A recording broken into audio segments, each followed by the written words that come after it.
Hello， 大家好，我係 Justin 張建升。你依家收睇緊嘅係 Man Expand。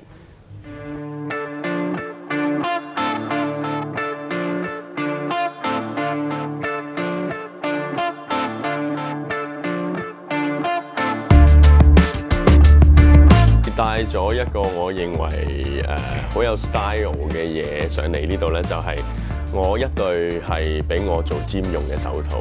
咁點解我會帶佢上嚟咧？就係因為我諗我由200磅嘅時候啦，咁就開始要去真真正正去減磅，要去健身。咁呢一對手套亦都係我人生第一對係專係買嚟for健身用嘅。咁我覺得佢真係同我經歷咗好多血同汗㗎啦。即係我覺得呢一個係我嘅 partner 一樣。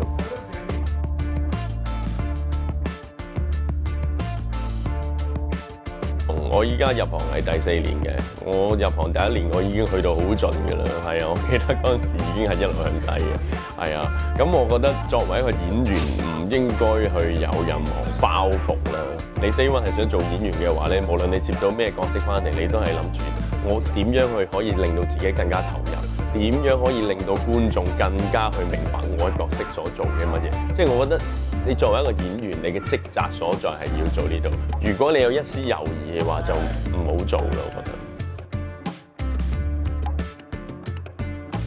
我就老老實實係好相反嘅。我對於男神我就唔太想當，因為我覺得自己唔係咁嘅材料啦。咁我自己係好想做翻一啲好平實嘅人啦。因為我覺得我自己，譬如做一個演員嘅創作空間，我一定要夠貼切，對生活上嘅嘢應該要環環相扣咁樣。即係譬如我要可能去加一串魚蛋啊，甚至乎好平民地去一啲商場啊、食肆咁樣。因為我要吸收多啲人生唔同嘅經歷，咁樣對我演戲幫助好大。咁所以男神我就真係唔想當。